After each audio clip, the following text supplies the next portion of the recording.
Good morning. I welcome you to this class, Engineering Drawing, MEG 211. Okay, let's briefly just look at our course outline, the schedule for this course this semester.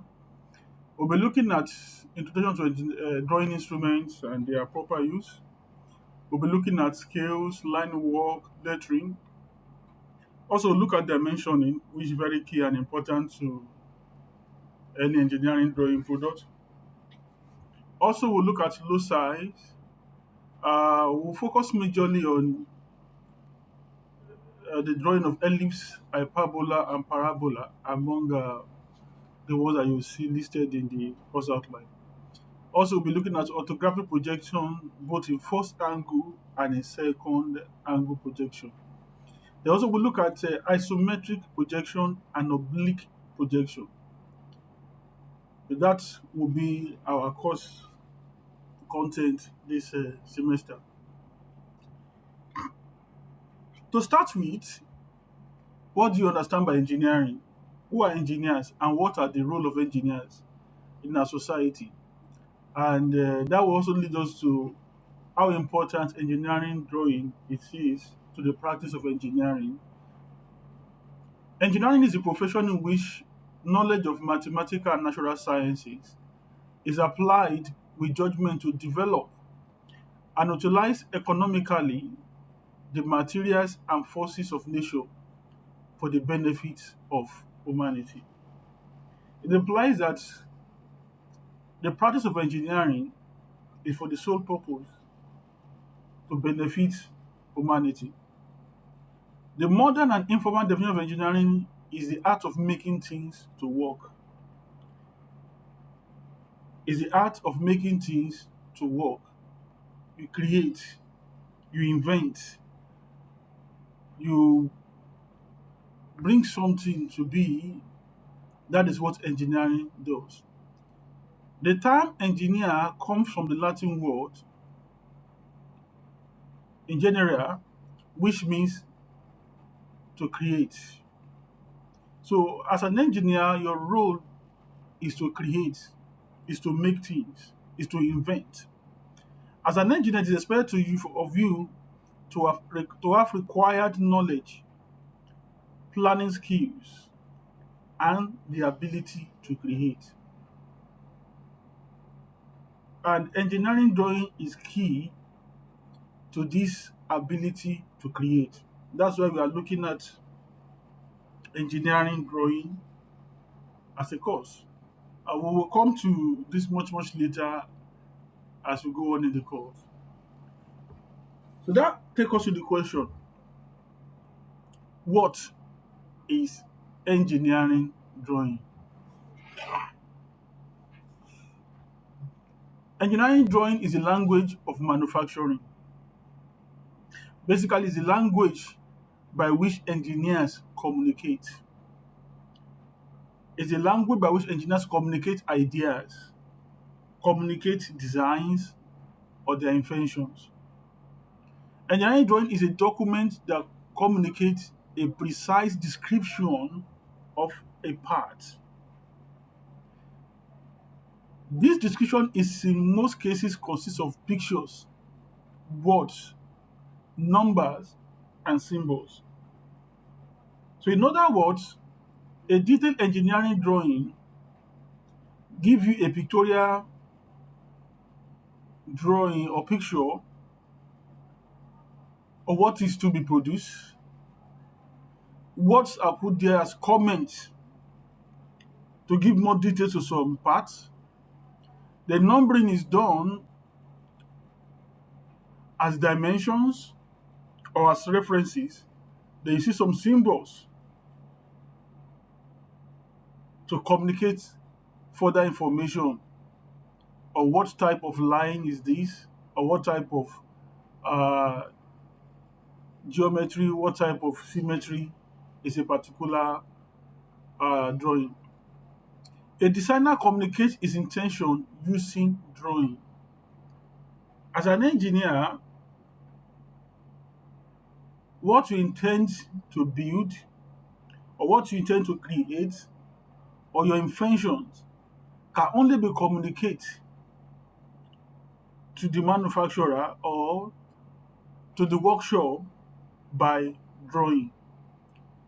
An engineering drawing contains all necessary information required to get product made, manufactured, modified, or assembled. So basically, engineering drawing is the language by which engineers communicate. Why engineering drawing? Due to the advent of computers and CAD softwares, engineering drawing in most cases is referred to as engineering graphics. So there are places you will see it being referred to as engineering graphics. Engineering drawing has played three roles throughout history. Number one is communication. Like I said earlier on, engineers communicate their ideas, their inventions, their thoughts through drawing. It has been used to convey concepts and ideas quickly and accurately from one person to another without the use of words. Also, engineering drawing is a means for record keeping. Every engineering design or project or structure has drawings before they were made, and those drawings are kept as built for future reference, for maintenance, and other relevant purpose.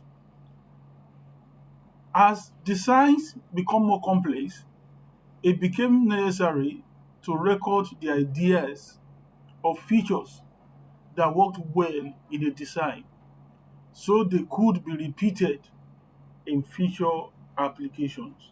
So that's why engineering drawing is important for record keeping.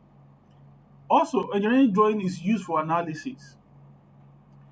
It has served as a tool for analysis to determine critical shapes and sizes, as well as other variables needed in an engineered system. So engineering drawing is used for the purpose of analysis too.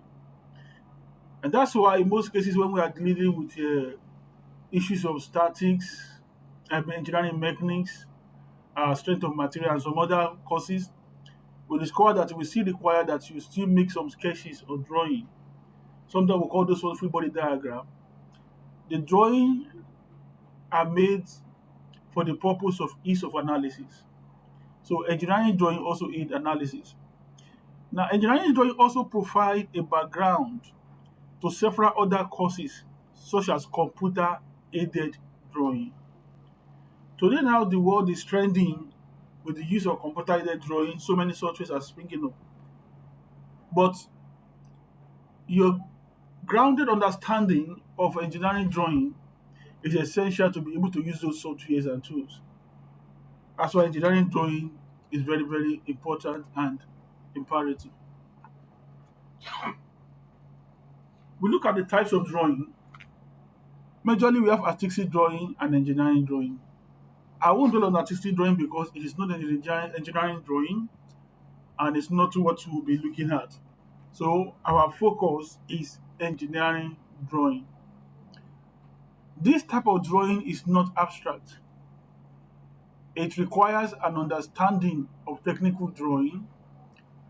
It is also a means of clearly and concisely communicating all of the information necessary to transform an idea or concept into reality.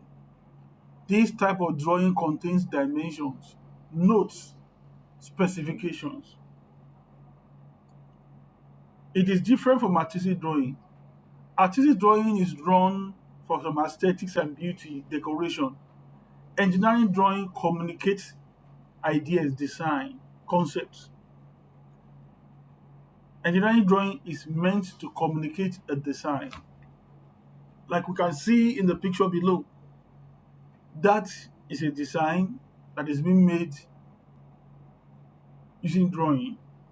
You can see the dimensions being placed. You can see notes there, 2 holes diameter of 10. That is how engineering drawing have been made.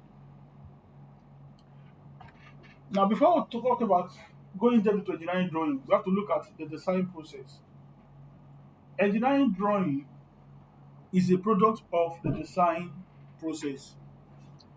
In order to appreciate the need for engineering drawings, one must understand the design process.